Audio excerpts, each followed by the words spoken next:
What up? Go back. Welcome back. Welcome back to Babylon. We are the podcast that are watching and reacting to Babylon 5 and discussing it, I guess, because that's what this is. I'm Jenny, and I have watched the show many, many times. Jenny, thank you so much for that holy hail. I was waiting for a Holy Hail. I thought it was maybe going to be a Holy Hail Mary, but I like. I thought about that one too. I did think about it. These jokes are getting holy stale.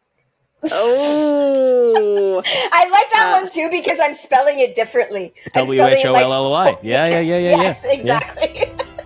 Okay. Yes, I love that. It was the dawn of the streaming age. 4 friends, bound by a shared love of stories, embark on a journey to a legendary space station. 2 veterans of the ancient television wars, revisiting a familiar battlefield. 2 newcomers, eager to explore its mysteries and unravel its secrets. Their mission? To boldly go where many have gone before. This is the story of Babylon. The year is 2025. The place, wherever you get your podcasts.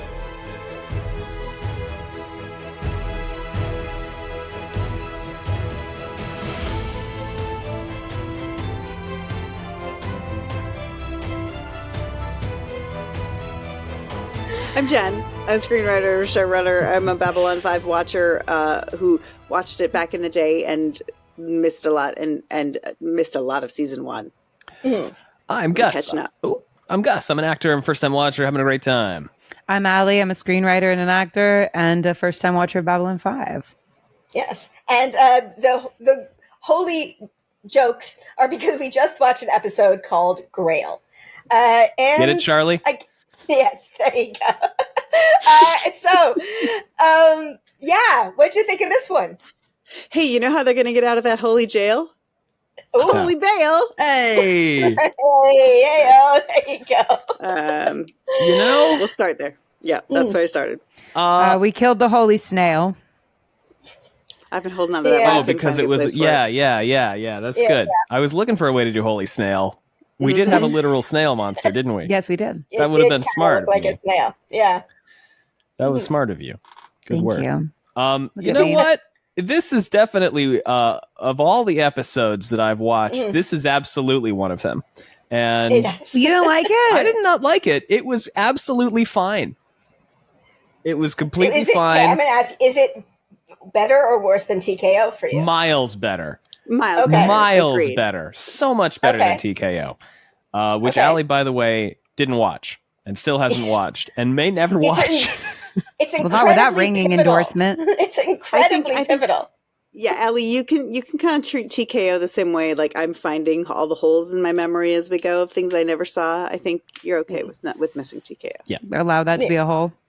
Allow it to be a hole. How about you, Allie? Your thoughts? I liked it. I really liked it. I don't know. You liked it? Yeah. I don't know. There was some nice reflections on stuff and things. It's fine. Listen, it's fine. Okay. I would put it well. I found it utterly inoffensive. I don't know. I enjoyed my time. I had a good time. No, listen, there was a lot of puns, so I had a great time. The puns were good. I got to show off my pun game, so I had a great time. I'd put this one solidly above TKO and Infection, and that's about it. No, it was not bad. It wasn't bad. Look again. Better. Even TKO wasn't bad. It wasn't bad. As much as we're bagging on it. And I like Infection. I've watched. To be fair, yes, that is. I will agree with you. I have watched a fair amount of television in my life. TKO is probably my least favorite episode of this show, but I have seen worse episodes of television. Like it's not. Yeah, like Bad Babylon 5 is still good. Yeah. But it wasn't bad. I'm not saying it was bad. Yeah. I'm going to fight you. For what? I agree with you. I thought this was a perfectly... Look, okay. She's punching me. I do want to say, I think once again, hilariously, Gus, you are kind of on the same wavelength as JMS. This was not one of his favorites. However, he said when they showed it to audiences, they all seemed to like it. So he kind of went, okay, I guess everybody likes this. Yeah. It's not bad. Look, I think if I watched that as a test screening, I'm assuming test screenings not in the context. I'm assuming that's what it was. Yeah. Then I wouldn't have had any problem with it. It's completely fine. It's inoffensive. It's not a bad episode. It's got cool stuff going on. It's got referential stuff to things everybody more or less knows about with the Holy Grail. You got the archetypal characters. You got Jinxo and you got Gaiach. Aldous. He preferred G-A-J-I-C. Yeah. You got Aldous, and the guy from Blade Runner was in there, and it was fine. But I don't watch Babylon 5 for those three characters. Yeah. Right. Yeah. I watch Babylon. I don't watch Babylon 5 for, frankly, Alien of the Week and A Quest for the Holy Grail. Those are not bad things. I'm not saying they're bad. I'm saying that's not what I watch the show for. Yes. And again, we've talked about this before, but I do think that there's this is still within the realm of JMS telling the studio that this is a show that has one-offs, that it doesn't, it's not heavily serialized. And at times in season 1, that is true. Yes. And this is one of those examples. However, and I'm going to, this isn't a spoiler or anything, because I'm riffing off of knowing as a storyteller and knowing JMS. I don't think there's anything that he's putting in any of these episodes that's completely irrelevant. Oh, no. Even TKO. Like we said, Ivanova sitting Shiva and the father passing and the Russian history of that and the bringing the Russian the family heirloom. Those are things that he put in because they were important to him, but they're also he's telling a story that's about connection and that's about looking for something bigger than yourself and being connected to things that are deeper and bigger and mythological. I mean, we know that that's part of the story already. We know that it's going to that sort of a place. So, putting the Holy Grail, which again, that's something that that's something everybody can, a lot of people can say, oh, I know what that story is. And we also just watched at this time in 1994. It hasn't been long since we saw Indiana Jones and the. Yes, that's true. You're right. Yeah. And it would have been in the Last Crusade. zeitgeist. Yeah. Last Crusade. Thank you. Yeah. So, it's a, and there's always Fountain of Youth, whatever. There's always that looking for and we've already touched on that. We've already touched on the looking for eternity and eternal life. So, No, it was, and also I think it was really fun to see all of us as the audience be with Jeff and be like, why is this guy important? What? And Delenn being like, he's sacred. He's a holy seeker. Yeah. It's in Parks and Recreation, Jeff is Ben Wyatt and everyone else is freaking out over little Sebastian. That's little Sebastian. That's right. That's exactly what that's like. I get it. I don't get it. It's just a mini horse. And they're all like, get out. Fuck you. Yeah. Fuck you. He's amazing. Yeah. From a theme perspective. Sorry, Jen, you go ahead. Sorry. Oh, okay. We talked about this a little off mic, I guess. So I realized that we didn't say this. This one was not written by JMS. It was written by Christy Marks. But JMS did add some parts to it. I bet because they were a little bit short. So can you guess which parts he added? I'm just curious to know if you could guess which parts he added. All the goofy Londo shit. I don't know about the goofy Londo shit, but he definitely added the part about the alien abduction at the beginning. That was him. Okay, yeah. Oh, yeah, I forgot about the fucking lamp picture. Whatever the fuck that was. The guy suing the gray alien for abducting his great-great-grandfather. That's hilarious. That was absolutely hilarious. Yes. Completely out of left field. Yeah. And I'm wondering if this is one of those moments when JMS is as long as I get that one big laugh in there. And you know what? He did. It was really funny. It was amazing. When they cut away, the one also, I'm as the producer brain of me is you really want me to fucking make a rubber fucking alien mask that looks like every alien that we've ever seen in every sci-fi show ever for one cutaway. One bit. Yeah, one cutaway.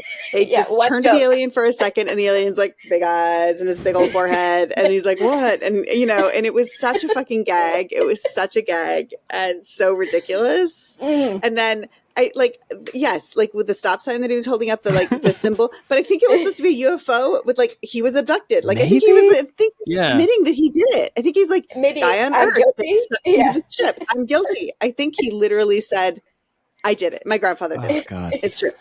It's true. This is what we passed down in our generations. Like, go suck people up from Earth. And that thematically tradition ties in with the monster that sucks people's brains out. Right, And right.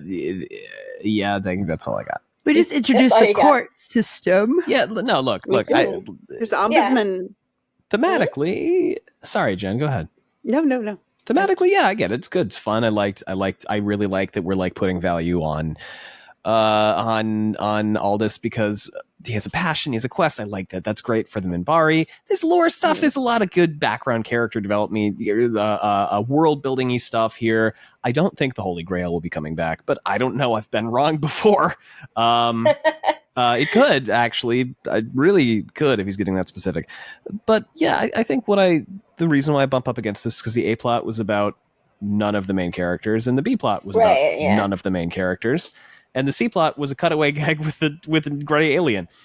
And it's not bad. Yeah. Again, I'm not saying it's bad. I'm just saying kind of when I'm watching this from the perspective of what I'm really looking for, I go like, okay, sure, this is fun. Yeah. It's good. We're getting some good stuff. We're getting some cool, interesting thoughts about the Minbari. Lanier is here. That's nice. Veer is here. Londo's being funny. I like the way Lanier kind of fangirled when Aldous knew his name. Like Lanier was like, "Oh, like it's, really that was so adorable." Cute. Yeah, and Veer really liked it too. Yeah. Veer was like totally on board to help, and I wish Thomas had gone back to ask Kosh. I'm like, if anybody knows what the Holy Grail is, it's Kosh. He's got it under there. He's like, if you ask me, I'll give it to you. I'm literally. Grail. Kosh absolutely has I've got the Grail. Yes. Why? Why do you want it? Yeah. Why? Good.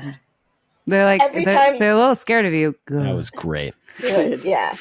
Every time we say his name, I realize I have to mention this just because I think this is kind of cool. Christy Marks, the writer of the episode, named the character Aldous after Mira Furlan, Delenn's husband. Like the actress playing Delenn. Her husband's name is Aldous, so she named. Yeah. That's cute. Cool. Yeah. I was just thinking Aldous Huxley. Yeah, me too. Brave New World, Grail. Oh, yeah. Completely thematically different from Brave New World, but the title, Yeah.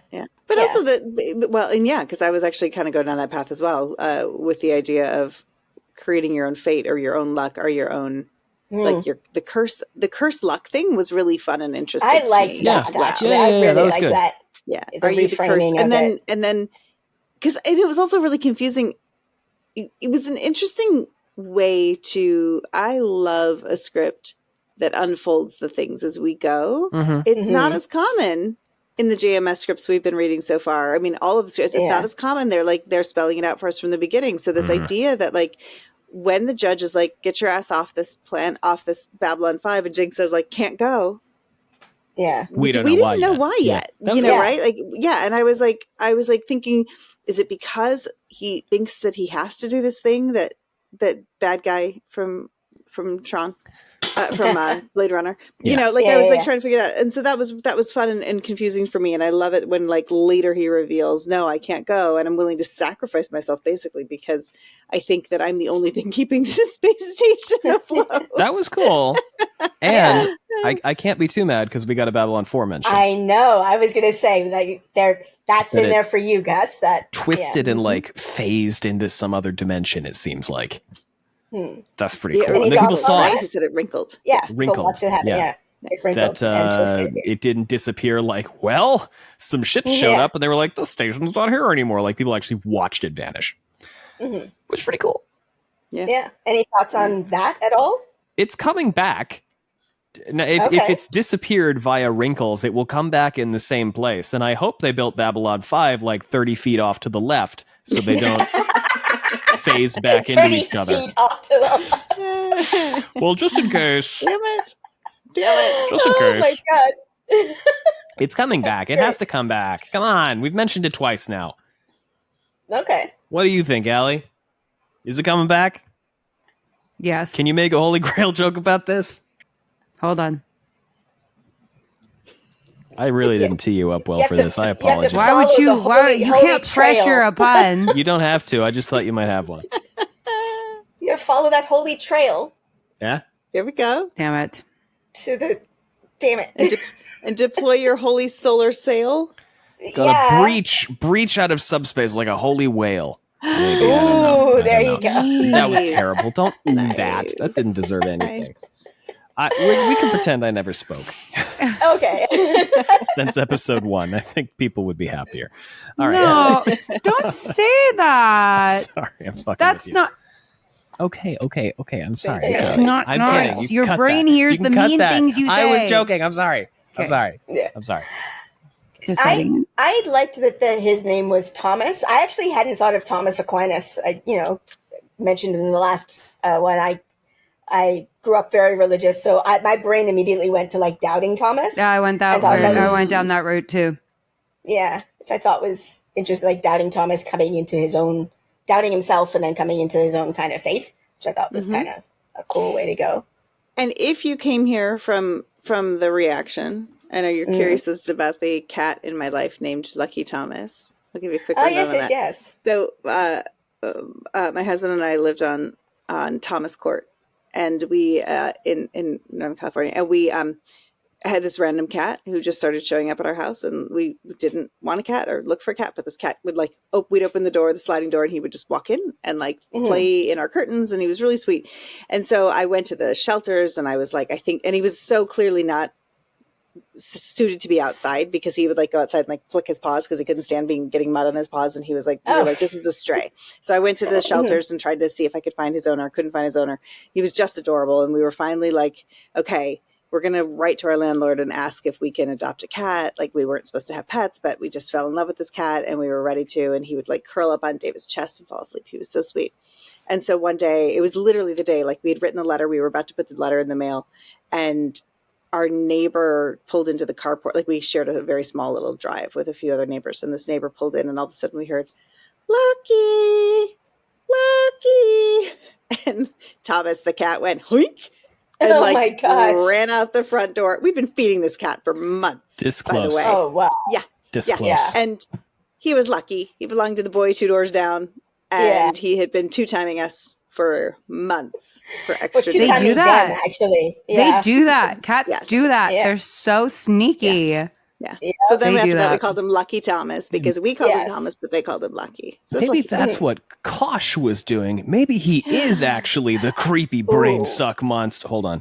Maybe. Wrong one.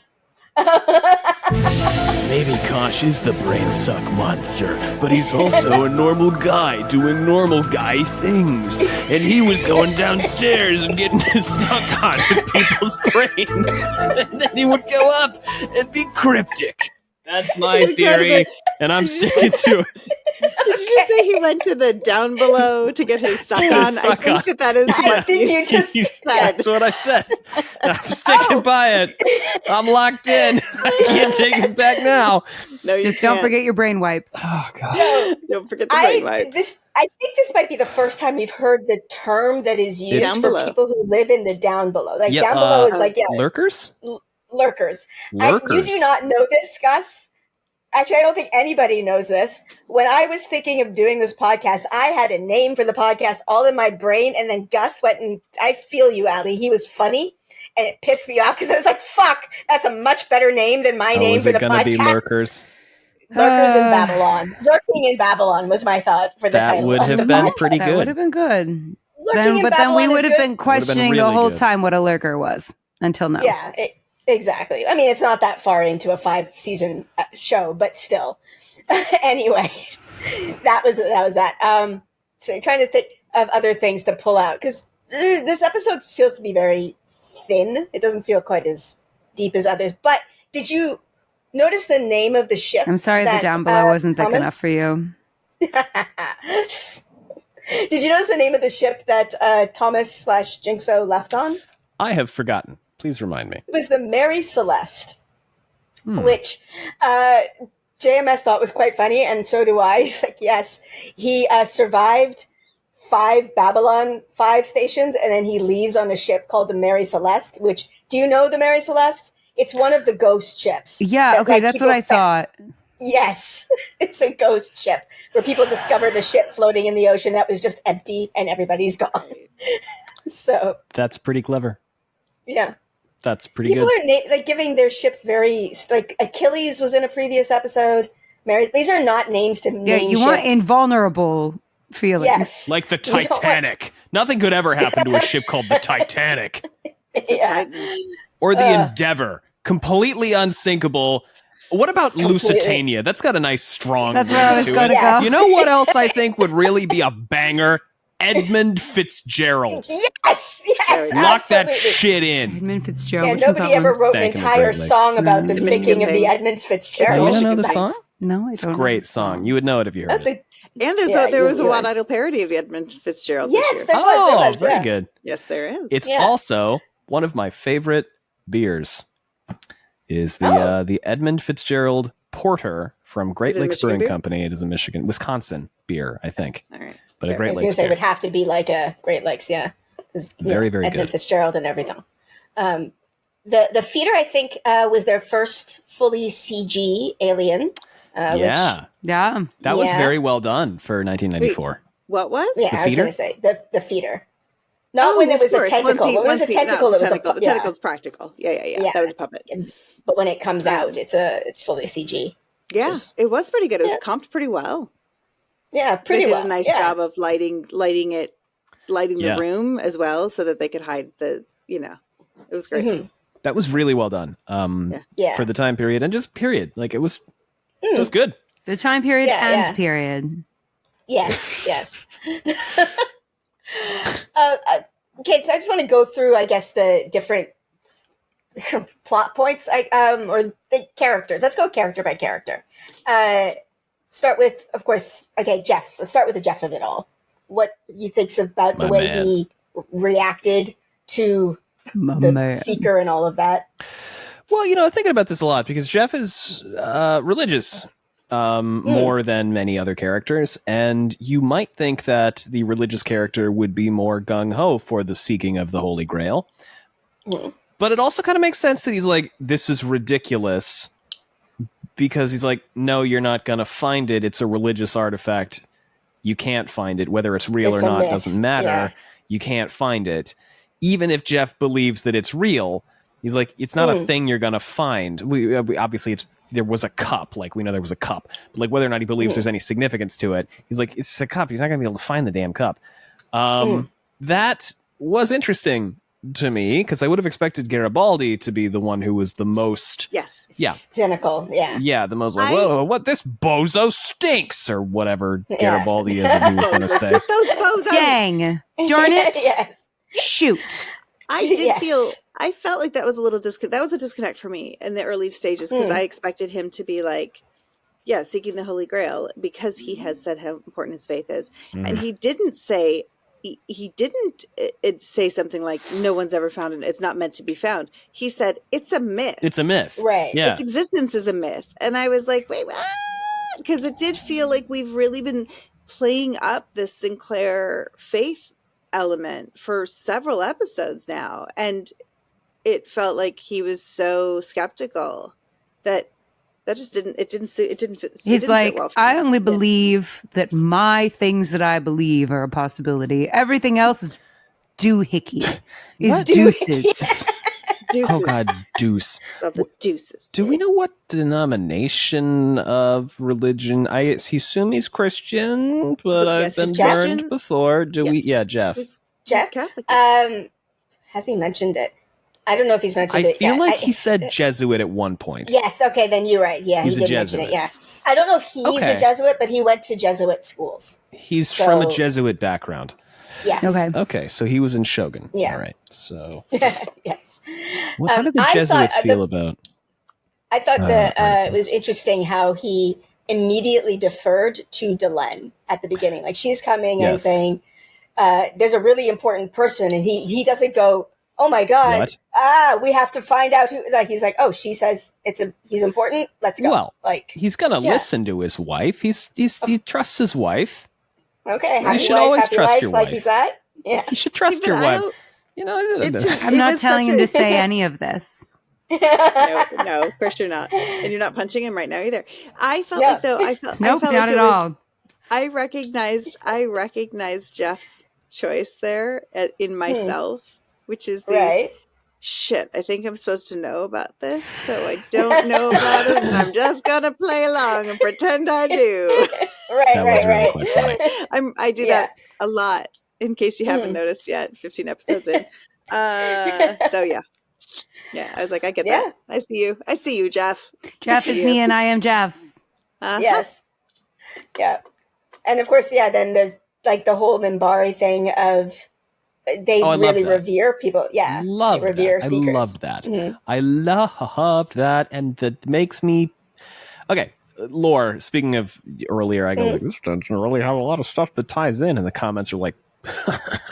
but earlier, I mentioned that. And then at the same time, we learned that there are only 2 castes in Minbari society. Because it was the wind swords, was it, from a few weeks ago? They were a militant clan within the warrior caste. Yes. And now we know that there are only 2 castes, the religious caste and the warrior caste. Usually caste systems are, well, I don't know enough about them to say definitively. I feel like usually they're more vertical. Status. Right. Yeah. But it sounds like the warrior caste and the religious caste are sort of on a par with each other. Right. And they've only ever agreed on one thing, and hopefully that will never happen again in living memory because it was so terrible, said Delenn ominously while looking into the middle distance before the episode moved on. Yes. Which I have to assume was invading Earth.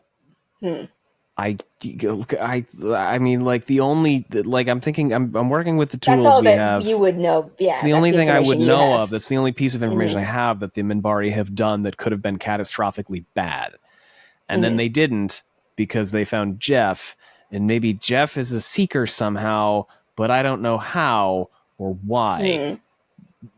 I don't think Jeff's a seeker. I think she was supposed to be looking at the coffin, but the eye line got fucked up with the camera, so it looked like she was looking at Jeff. I don't think she was supposed to be looking at Jeff. On, let's get out a pen because I get think the shot. Okay. Yeah. You got to pull a warriors and start drawing lines on maps. Sorry, pull a weapons and start drawing lines on maps. There's also the line she said earlier, though. She did have that line. She did say that to him. Yeah, when she said, "Is there any like something like he's a seeker?" Yeah. Should be what it would, and then they should be taking. They should be something, and then like looked at him like that because well, there has to be some reason why he's so important to them. Sorry, what's that? Oh, so Jeff said he might be the last seeker we've got, and she said, "Oh, perhaps you don't know yourself as well as," or something like that. And then when he was dead, Jeff had this portentous line, and she goes, "Are you talking about him or something else?" And he goes, "Yeah." And he stares at her for 8 seconds and goes, "Him." Exactly. So maybe it was supposed to be Jeff, but I just feel like I also feel like he's got some importance to them in Minbari enough that like they spared his life and did all the things. Stopped invading Earth because of him. Stopped a war that they were winning. Surrendered. They were literally winning. He must be important. He remembers that he doesn't remember everything, but he remembers that now he remembers that Delenn was there, and he hasn't told her yet. And when she was like, "You maybe don't know yourself as well as you think," I wanted him to snap back, to clap back at her and be like, "No, but the guy, maybe I don't because you know about me." The guy in the closet, the guy's gonna bust out of the closet. It's not gonna be good. Yeah, we can't forget. Usually, I want people to come out of the closet if they want to. Usually, but this guy we should do. Not be. Usually, like, come out, it's fine. For context, Charlie, several episodes ago, there was a guy in Delenn's closet. For context, Charlie, why are we talking directly to Charlie? We're using Charlie as a stand-in for people who only listen to the podcast and don't watch the reaction. I'm sure there are many of you. That's fine. Yes.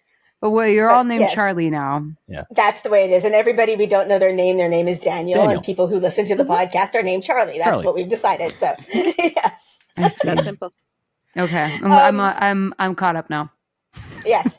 Let's see, other characters to go through. Londo Veer. I think they were just, in my mind, they're just comic stuff. They were there. He got a bunch of goofball They're stuff there in and about they're the feeder. They're and he there. says the budget, which was The budget.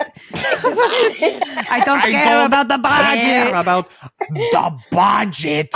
I want to shake Peter. I never Jurassic's care about hand. the budget. I love Peter Jurassic so much.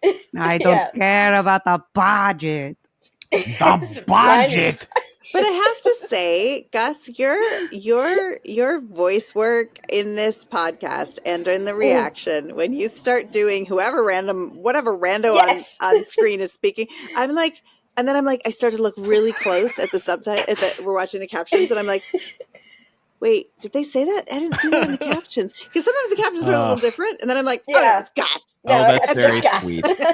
Yes. That's very Hire kind. him for your next thing. Yes. There we go. It's fun. Have fun. He's such a good actor.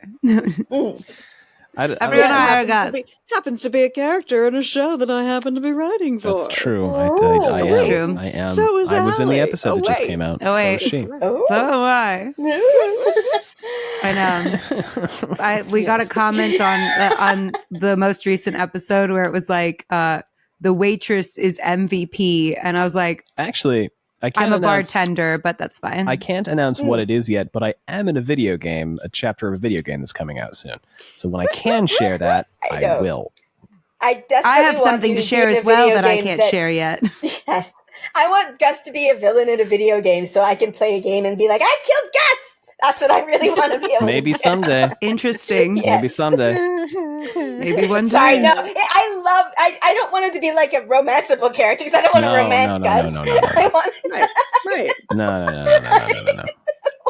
I actually... That'd be crazy. We'll if it would really romance weird. my husband, that'd be crazy. I know. It'd be so weird.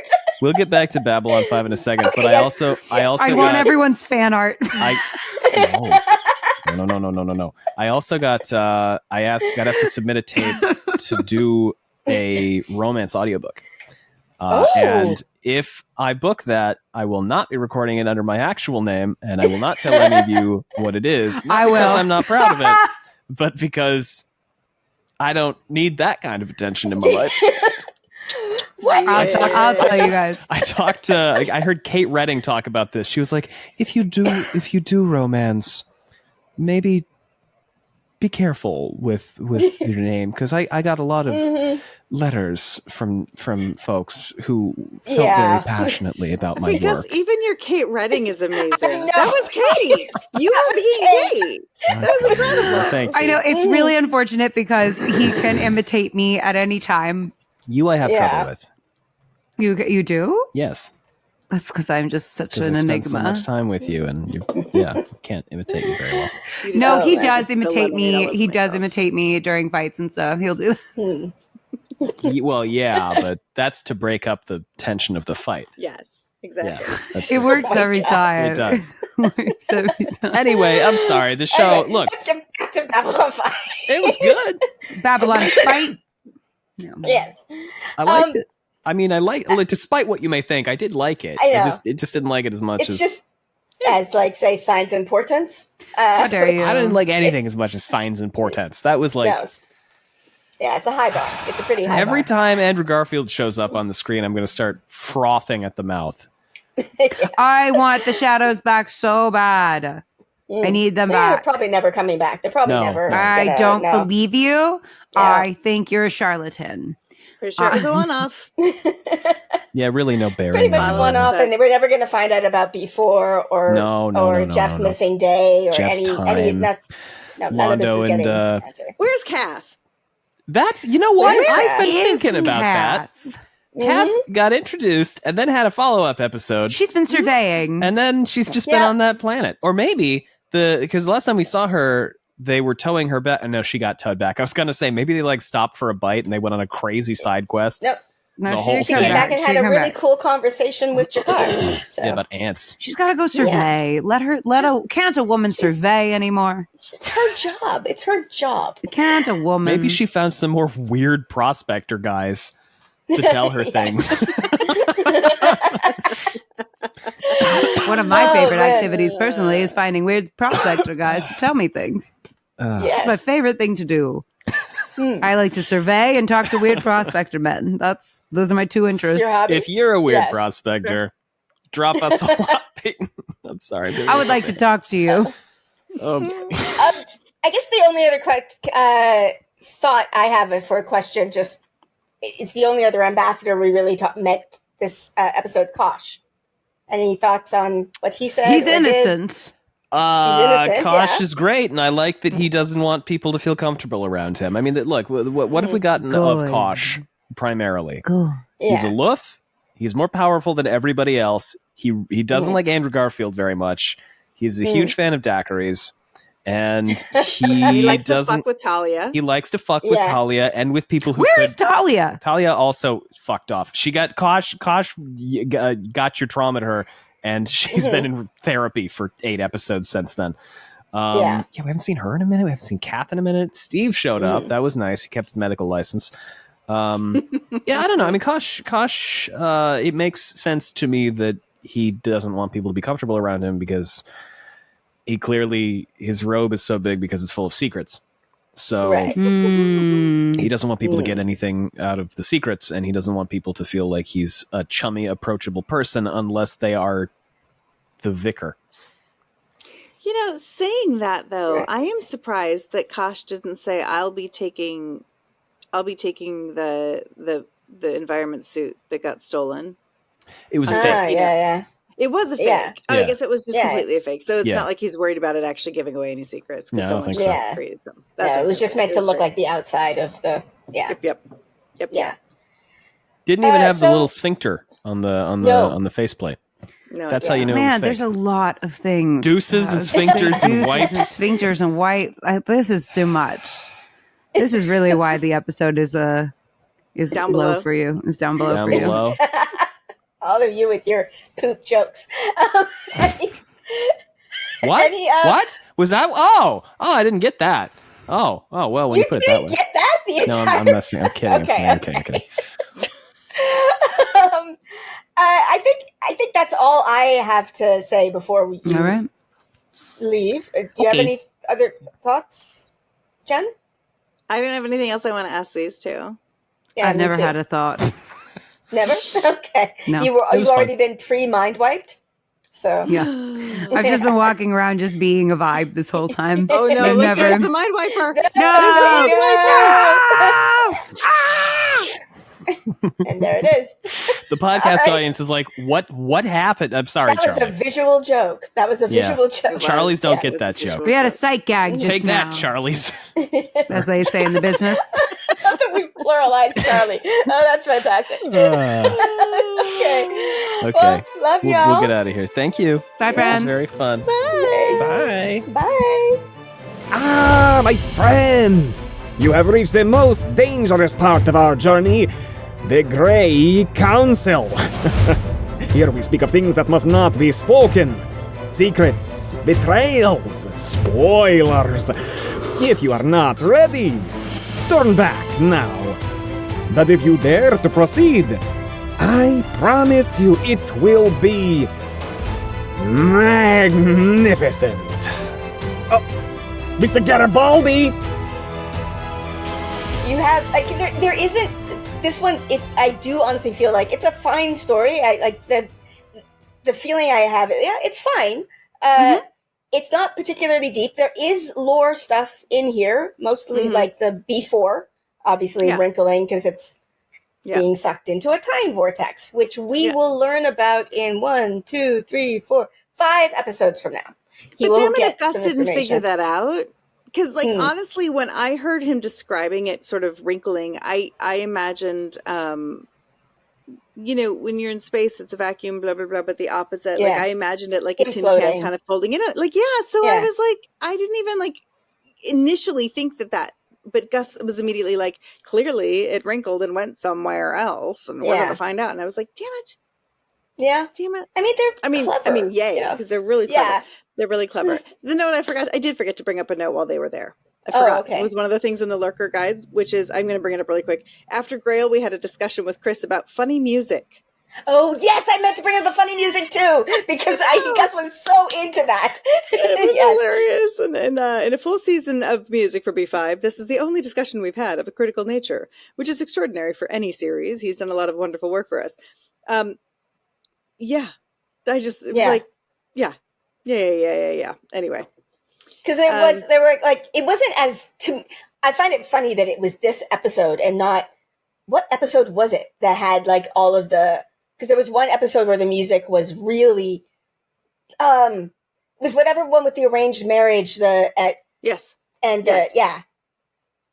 there was a lot of funny, like, incidental music in that one. But I guess he was okay with that one. But this one caused him a little music. Yeah. Yes. Yeah. Yeah. So. I know. Yeah.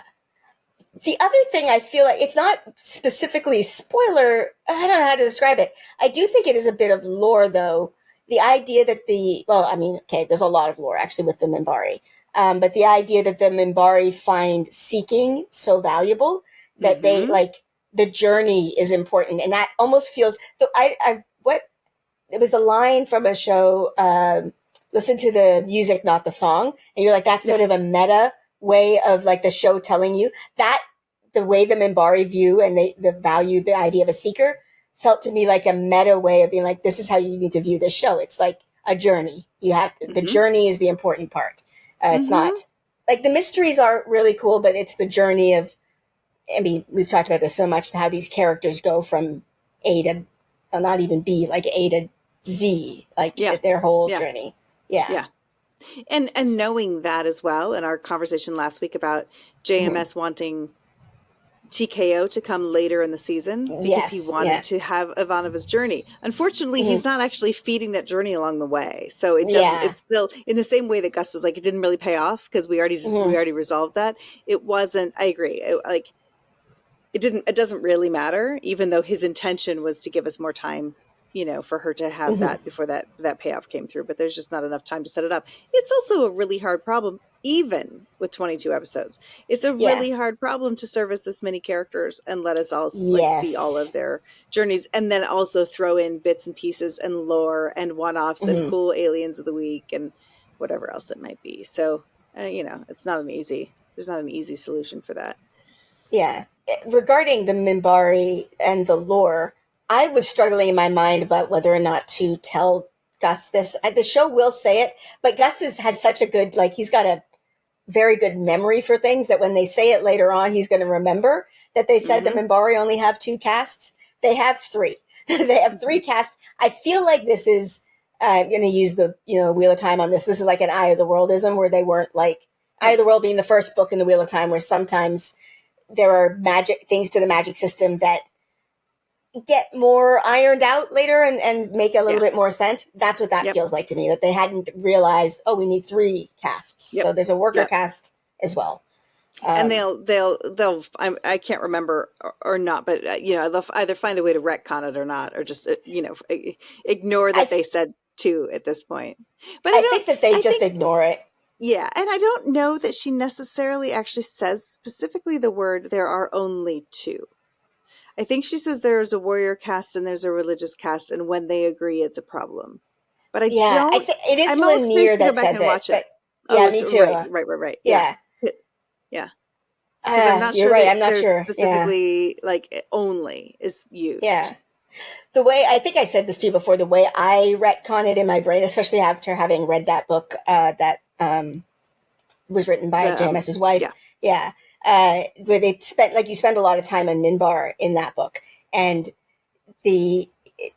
one of the stories is the fact that Valen, so Jeff uplifted the warrior or the worker caste because they were not even a part of the Grey Council before he goes back in time and becomes Valen and brings them up. So in my mind, I just think that the religious caste and the warrior caste think of themselves as the important people, and the workers, they don't even think about them.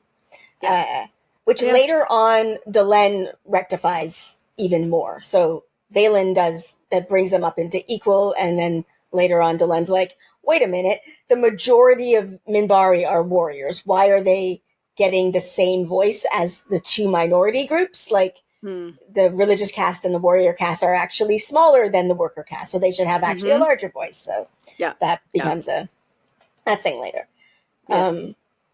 Yeah. And Gus was dead on about the one thing that the warrior caste and the religious caste agreed on was the war against Earth. And I've talked about this before, but the way that you saw the devastation on Delenn's face when she said that, knowing that it was actually her, that like she is a member of the religious caste, cast the deciding vote about whether or not to go. Yeah. So for her, that is a very, very personal thing. Like, I did that. And so, Lanier, does Lanier know that? No. He doesn't learn that until... He doesn't learn that till later because he has such disdain for the warrior caste in a way, like the way he's speaking of them. And that's great. I was pretty sure he did not know that. Okay, good. No, he's just an innocent little cinnamon roll, and we love him. He needs to be protected at all costs. Yes. I love him. I love Lanier. I seriously, the way when Aldous said his name and the look on Lanier's face, I was like, oh my God, I've been that person. It's like, oh yeah. We talked about you be that person. Yes, you saw me be that person. But the one I actually was thinking of when I met Kate Redding, who we mentioned before, but she's an audiobook narrator, who I am a huge fan of. I know not in the Wheel of Time fandom, there are fans of audiobook narrators, but I don't know that anybody else is. The first time I met Kate Redding and she knew my name, I just burst into tears. Like I just started crying because I went up to her to like say, I had like a whole speech in my head that I was going to say, and she saw and went, "Oh, hi, Jenny." And I was like, "You know who I am." I lost it.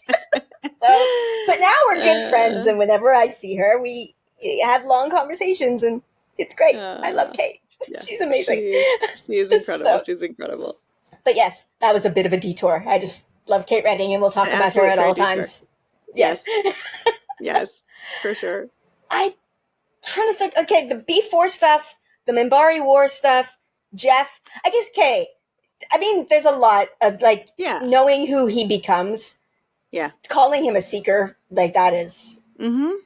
I've been saying throughout this that I feel like at a certain point during this season, they must have realized that he could not come back, and were writing things differently.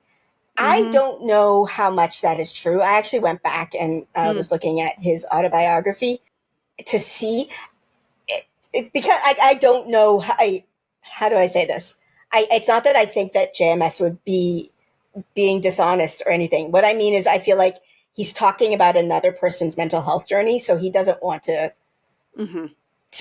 like spill everything out on that. So, it's somebody else's story. And I feel like JMS was very respectful and kind and in the way he talked about it. And like, I just have a lot of respect for the way that JMS dealt with that. But one of the things he said is he had a conversation with Michael O'Hare at the end of the season. And that's when it became clear that he was not able to come back. Right. So I don't like that. My curiosity at certain things in the story feel like at a certain point they changed trajectory, but I don't know that that's true. Yeah. I don't know if at this point he knew what he was going to end up doing with Jeff, or if that was something that he didn't realize until later. And I felt like I've had the same question, and I actually felt like this, in some ways, the Delenn is still very much playing the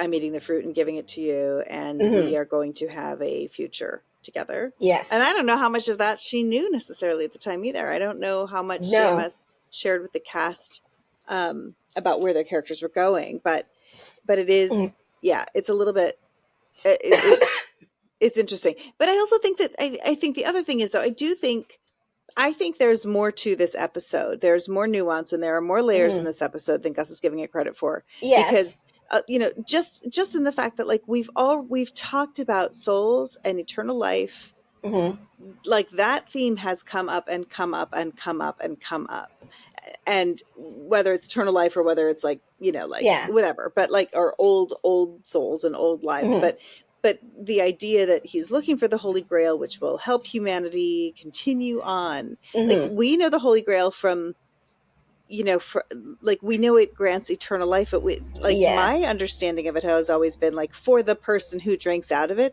not humanity, perpetuation. And I thought that was an interesting spin on it, but it was also fitting with, you know, going back to what's her bucket, crazy Deathwalker?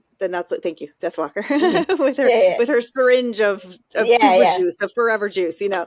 And I think that there's that theme is getting hit really hard. And I just think that there is a lot of groundwork laid here, even though it feels very much like a one-off episode. It really does feel that way. But I feel like the fact that he's got just those couple of moments between Sinclair and Delenn, that there are, you know, and even some of the Londo silliness, I feel like he says something about, what does he say?